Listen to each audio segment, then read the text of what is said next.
I love you. I'm committed to you. But let's have sex with other people too, boo.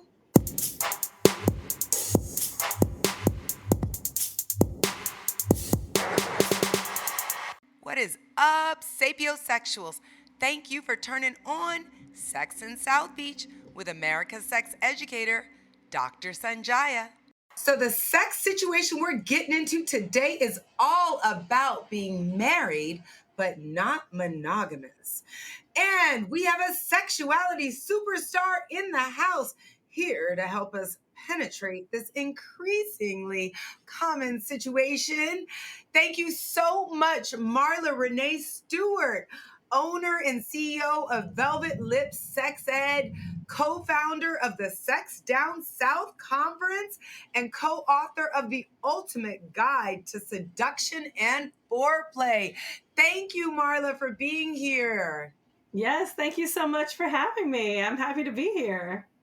Yes, I've heard so much about you, and I know you are a real leader, and so I'm so excited to finally have you on the show. So there's so many things I want to ask you. I mean, I could ask you about the Sex Down South conference, I could ask you about the sex classes that you teach, I could ask you all about kink, but today I want to ask you about what it's like to be married but not monogamous, because you have such a huge level of expertise, not only in sexual relationships and sexual expression, but you're actually doing the damn thing. You're in the real sexual relationship doing what everyone's wondering about. So tell us, give us a little insight. What's your marriage like? Yeah. Well, my marriage, I think one of the things that we have to remember is that you are who you are, right? And, if that changes over time, okay, that's fine. But when you are who you are, when you enter into a marriage, your person cannot expect you to change, right? And so for me, as I entered into my marriage and before or entered into my relationship, we had the understanding that I'm not a monogamous person. I'm more of a monogamish person, right? So for me, and I've tried polyamory.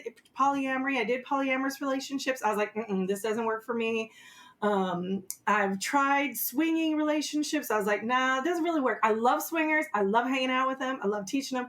But I'm like, this isn't really, kind of my thing. But I love hanging out and having fun with them. As far as my own personal sort of sexual journey and relationship journey, I've just come to realize, like, I like to have sex with a lot of people. I'm very curious about people's bodies. Right. I'm just like, I want to know what people's bodies do and what they look like. And so I'm always going to have that curiosity, and I don't want to hinder myself by being like, I'm stuck in this bubble of only doing this according to these rules that society, tells us that we, should be doing, or, even having laws that enact, sort of those things, right? Absolutely. But you talked about a lot of different non-monogamous relationships. So when we say like polyamorous, we're talking about relationships with multiple people. And sometimes people within those relationships are also having relationships within that same sort of network. Is that how you might describe it? Yeah, I would say, well, not necessarily like in their network, but polyamorous is basically you having a loving relationship with a person, and then also having, and you could be polyamorous with one person, you could be polyamorous with a bunch of people. And lots of times when we see polyamory, we've seen it where somebody is, they maybe have a primary partner, and then their partner has a partner, which is called like their metamor, and they might have a partner, there's so many different sort of relationship configurations. Absolutely. And then Yeah. when we talk about swingers, swingers are really what we're talking about is a committed couple that does go out and have sexual relationships with other people, but as a couple, right? And then they leave as a couple. They're not having anything beyond a physical relationship. Is that what Right, we're talking right. about with swingers? Exactly. Polyamory is there can be relationships and hearts and feelings. And feelings, emotions, all Right. those things. Whereas swingers are like, I just kind of want to have an orgasm with a different person, you know? Like, Absolutely. So back to what you were saying, it sounds like you're being very intentional. You were like, I am who I am, and my partner knows who I am, and I don't want to change who I am to be in a relationship. Rather, I want to find a relationship that really celebrates and honors who I am. Does that sound accurate? exactly. Exactly. And I think that's how all relationships should be. We should honor each other for who we are, right? A lot of times we spend time, or lots of people spend time trying to change other people. And people only change for themselves, they don't change for other people. So I think it's really important to remember that if you enter into a relationship, remember that you're doing it for you and you're being honest about who you are. Because I've had many clients who have not been honest and then get married and then, things Absolutely. collapse. To your point, people don't change. They only change for themselves. Right. Change for you. They lie to you, right? Right. Think that they change, but they don't really change. They change for themselves, right? Yeah. Yes. Absolutely. They do be lying, I tell you. Sure. So when you met your partner, when you guys decided to be in a relationship, were you always very upfront, like I am non-monogamous? Oh yes, absolutely. I mean, that was probably the first date or the first time we talked. I was just kind of like, this is who I am as a person. Do you accept it? Do you not accept it? If you don't accept it, then I have to move on, right? We can't, there's no Right. point in talking or even dating because, I was getting older and I wanted to have babies. I was like, I don't have time to be wasting. So, And to that point, so you said you're getting older, you want to have babies, and I agree, marriage is like a great sort of structure to try to raise kids in. So when you say non-monogamous, tell us, is there an agreement or something that you have, or do you have full-on relationships with other people? Are they just more sex focused? Tell us a little bit about that. yeah, I think for me, it's sort of like an adventure, So typically if I'm out at a conference or, if I'm out and about or I'm doing something or, and something kind of pops up and happens, that's kind of what it is. There's no emotional baggage on that. There's no like, let me keep talking to you. Like, I'm not trying to put myself in a relationship. I only have the emotional capability for one person and one person only. So I'm just like, I have enough, right? Like my career is I baby, like there's a lot. I already have enough. So, thinking about like all the things, it's sort of like if it happens, it happens. And the agreement is just kind of like, if it happens, it happens. It's so funny Do you have to because tell your partner before it happens, no, or she at does all? not want to know. You Absolutely don't. not. No, no. So you don't tell before, after, or during, or never. No, Go she to your doesn't want to grave know. with it. You go to your grave with it. Okay. Yeah, yeah. Well, I mean, I tell my friends and I tell people on Right. podcasts, but There's other people. but I know she doesn't want to hear about it. You know what I mean? Right. She's kind of like, I don't want to hear about it. Like, I'm good. You don't have to tell me anything. I don't want to hear about it. Right. It's fine. I share with my friends, which is great. And And is I there feel an very agreement, satisfied. like about? Is there an agreement about safety or? Absolutely. Yeah, there is an agreement. Absolutely. Always want to make sure I'm safe. And, and that's for a slew of different reasons of, just making sure that I am protecting myself.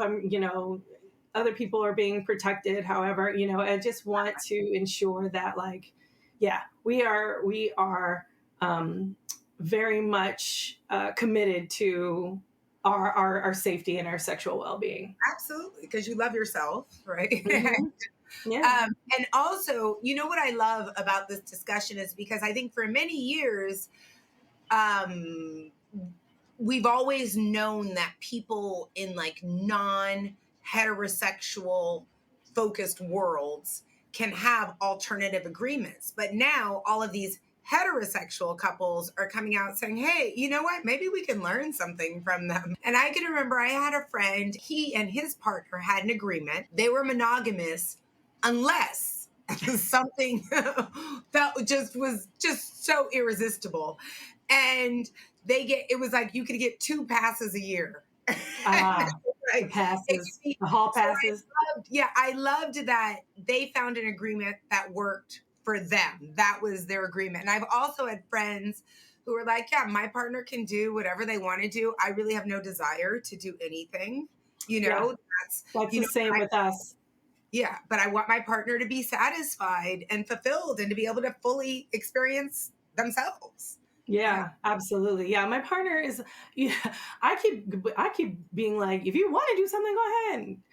She's like, no, I'm good. No thanks. Like, so some people, I think you just have to know who you are as a person, right? Some people love to venture out. Some people love to stay home. So Right. What do you think, like, if you were to have a client, because I know you help a lot of people also improve their sexual relationships. So, have you ever had a client that was in a monogamous relationship and one partner wanted it to become non monogamous and they were able to navigate that successfully? Are there certain strategies that a couple should take to begin that journey? yeah, that is actually really common. I'm not sure if you've read Justin Lee Miller's book, Tell Me What You Want, but like having an outside sexual relationship is like the number one fantasy for people, right? For a lot of people. And so, what typically happens in these sort of I'm sorry, in these non mono relationships, um, you really have to think about what are the things that that person needs, right? So when me and my partner sat down and talked it out, it was sort of like, what are the things that you need, in order for us to function in this relationship, and what are the things that I need, and we just talked and hashed those out. Now sometimes people get a little disjointed when they entered into something, and then they're like, wait, you want to do what now? So that means you entered in. So I had a couple who they entered, so they got in the relationship. They were the wife was a swinger and like a bisexual swinger, right? Wow.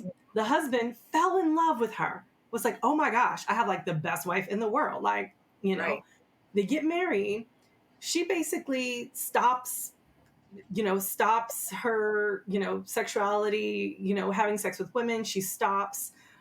She doesn't want to go outside of her marriage. So she basically turns monogamous. Wow. And he's just like, wait a minute, this is not who I married. I'm confused. Like, he was literally legit confused about, and I was like, oh, like she kind of sort of did a bait and switch, right? It was sort of like, oh yeah, I'm this free person and I Oh, can do all the things. Yeah. And then whoop, turn. And then, so in that kind of situation where someone's like, we were this and now one of us wants to be this, again, it's talking out those details and what they want. So if a person is like, okay, well, I want to experience something new, something different, what does that look like? Maybe it looks like going, I usually say, go to like a sex club or a swingers club and right. just feel all the feelings. You know what I mean? Absolutely. You don't have to do anything with anybody, but just go there and just like sit, chill, like observe, like move in the space, observe your emotions and how they come up for you. Because some people get really riled up, like, oh my gosh, this is amazing. Maybe they love the voyeurism or the exhibitionism of it all. Or maybe they're like, oh no, this is not for me. I'm feeling overwhelmed, or it's too much, right? Maybe it's too much sexuality going on. I don't know. Yeah. But I think one of the first steps is definitely kind of getting in an uncomfortable, or getting in a different kind of environment that has that's laced with sexual energy. Absolutely. I definitely think that that's really good advice that you said, because you really do get the feel for it. And also, another place where you're having your Sex Down South conference here in Miami is the World Erotic Art Museum.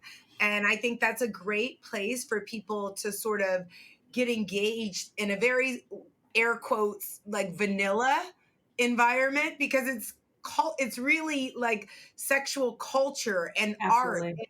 history from around the world. I believe it's the largest collection of fine erotic art in North America. It also gets your mind flowing and remembering that, sex and sexual expression in all the many different ways that people have had it, and all the different cultural norms for sexual expression.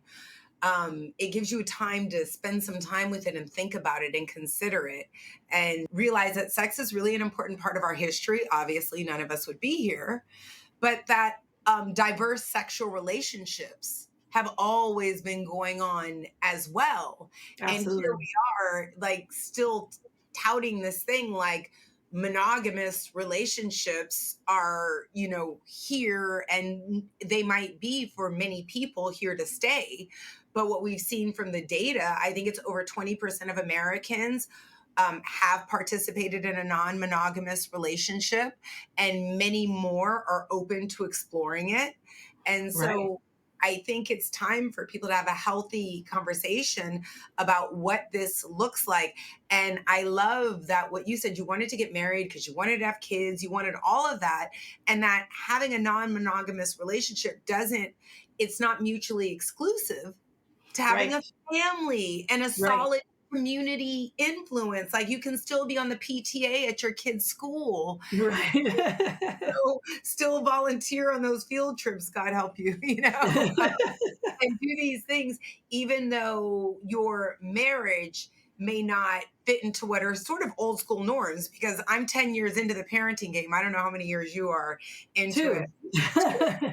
Well, I'm 10 years in. So once people really know what you do and your kid has been in the school for a long enough time, oh, don't you worry. You'll realize that, oh, are all marriages non monogamous? I mean, people tell me everything in the school line. My Uber driver lost his mind the other day, but he blamed me. He said I smelled so good he became too excited to drive. This man actually pulled over to get himself together. And he refused to drive until I told him the name of my fragrance. Then he bought 3 bottles before driving again. I know Sense body oil makes men crazy, but that Uber ride should be free. What's your Sense story? Sensebodyoil.com. SENSE bodyoil.com. The norm is not having a traditional monogamous marriage. That's probably more of the norm than the exception now. Mm. So I think we're probably past the time to start having these conversations about how do we raise our kids in our new family structures, and how do we retain some of our traditional values and also allow ourselves to be progressive human beings that are in line with our own, sexual agency, sexual expression. Yeah. And what you said about your relationship, which was awesome. How do I find a relationship that really honors me and accepts Right. who I am? And I think the coolest part about all that, and it's especially true among women, we can change. Like Yeah. you said, the non-monogamous client that you had became monogamous, right? Right. Somehow the swinging bisexual woman became Mm-hmm. a monogamous heterosexual wife. Right. You're right. Oh gosh. Right, right. And you know what? This also, here's the thing too. Like, even if you were monogamous, are you really monogamous if you're cheating? You know what I mean? So Absolutely. there's so many people who are cheating, and it's just like, but why though? But why? Why do you have to cheat? Like, why don't you have a conversation with your lover, your partner, your spouse? Like, why don't you have a conversation and say, like, hey, I actually want to do things with other people? Like, it's sad. I mean, I have a client who got an STD from her husband, from her new husband, right? And he had been cheating on her the whole time. And that happens all the time in my work here Yes. at the Oh, hospital. I'm sure. And so it's so funny because so many of us don't want to go to the doctors at our own hospital because we don't want, if one of us comes back with an STD, it's like, Hmm. oh, I thought you were in this type of a relationship. I thought you were in Right. that type of a relationship. But to your point, I think an example that really resonates with what you're saying with the whole, why don't we just have a conversation about what we really want? I always Right. use the example of like Tiger Woods. If Tiger Woods had the skills and the capacity to say, hey, you know what? I do want to be married and a dad and have a family.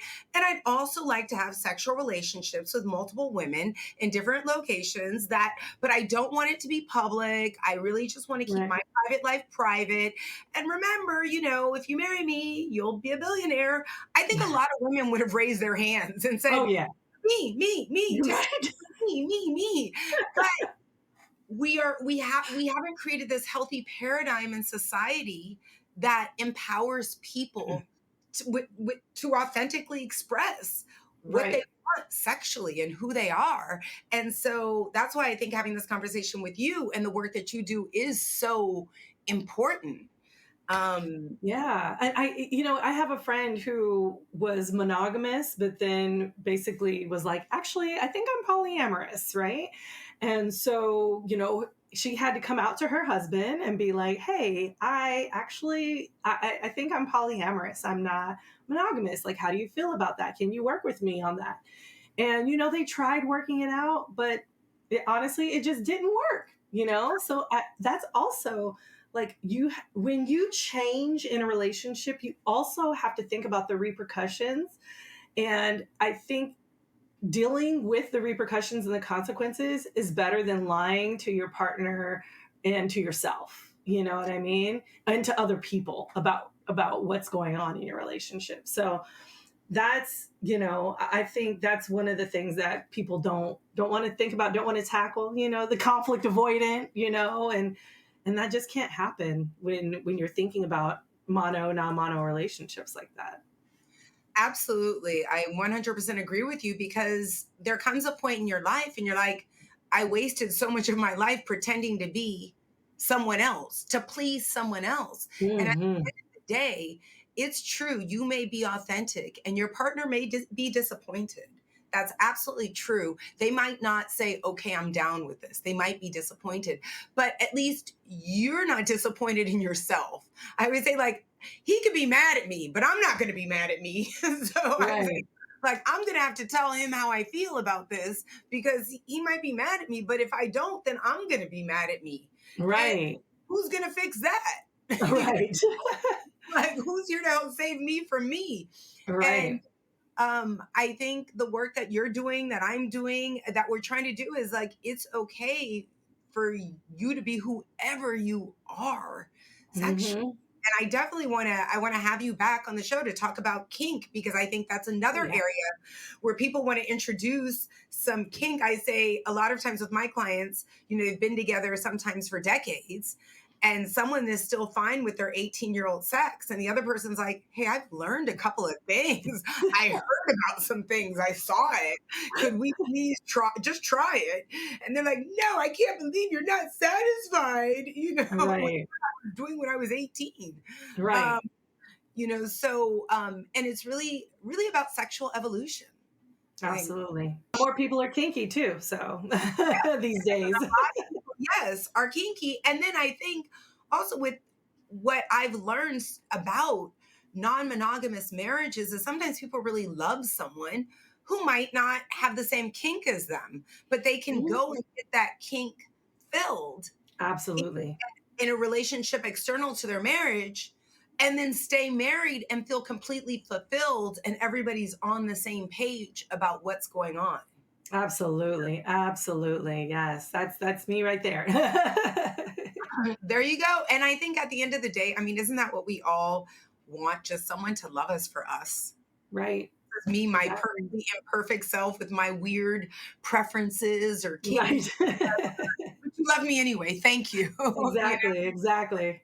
Thank you so much, Marla. I'm definitely going to have you back as soon as I can get you. But you guys know what time it is. It is time for your climax, where we give you a little something, something to remember about non-monogamous marriages. Marla, can you help me out? What's one? Yes. Well, one thing I think people should remember is if you're thinking about diving into a non monogamous relationship or you're venturing out that way, go into a sex club, swingers club, feel the sexual energy, embrace the sexual energy, or, just feel the sexual energy. So that's one tip right there. Absolutely. Give me another one too. Think about your rules and boundaries. So are there things that you want for yourself, that you want for the other person? Like, think about how you would negotiate and your what ifs. I think it's always important, even though the what ifs might not happen. I think it's okay to think about them so you can see how your emotions swell or not. Absolutely. 3, what's the third thing that people should know? You're normal. That you're absolutely normal. A lot of times people think like, am I weird? What's wrong with me? No, you're normal. You're fine. Somebody out there in the world thinks exactly like you do. So stop tripping. Absolutely. There is what do they say? There is a lid for every pot. Right? Yes, absolutely. For every pot. Thank you so much for being here with us today. I cannot wait to attend your Sex Down South conference tomorrow. For your daily dose of Nookie knowledge, check me out on all the social media platforms. That's Dr. Sanjaya, DRSONJIA, on Instagram, LinkedIn, TikTok. Come on, baby. What are you waiting for? You know it's time to link up. I am so excited to have Marla here. Where can people follow up with you, Marla? Yes, you can follow up with me on my website, velvetlipssexed.com. You can check out sexdownsouth.com, where we have these local pop-ups like Sex on the Beach and Sex by Southwest, and it's Sex in the Middle. But Sex Down South, yes, is definitely happening in September.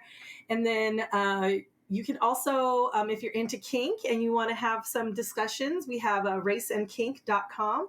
And that is just a discussion series we have every once a month on the last Tuesday of the month to talk about the intersections of kink and what that looks like. So find me on all social media at Velvet Lips Sex Ed, that's sex without the E, or at the number 1, Marla Stewart. Awesome. Awesome. And actually, as you were saying that, Marla, I'm reminded these pop-up conferences and the Sex Down South conference that Marla is having in September, these are also opportunities for you to go in and like feel your sexual energy, in somewhere, I'm going to say between vanilla and the swingers club comes the Sex Down South. Yes, exactly. That's exactly what it is, actually. Totally safe environment. Yes, it feels like a family reunion when you're there. So. Oh, I had so much fun talking to you today about non-monogamous marriages. I cannot wait to do it again next time. Thank you, everybody, for listening to Sex in South Beach, where everybody comes for happier, healthier sex.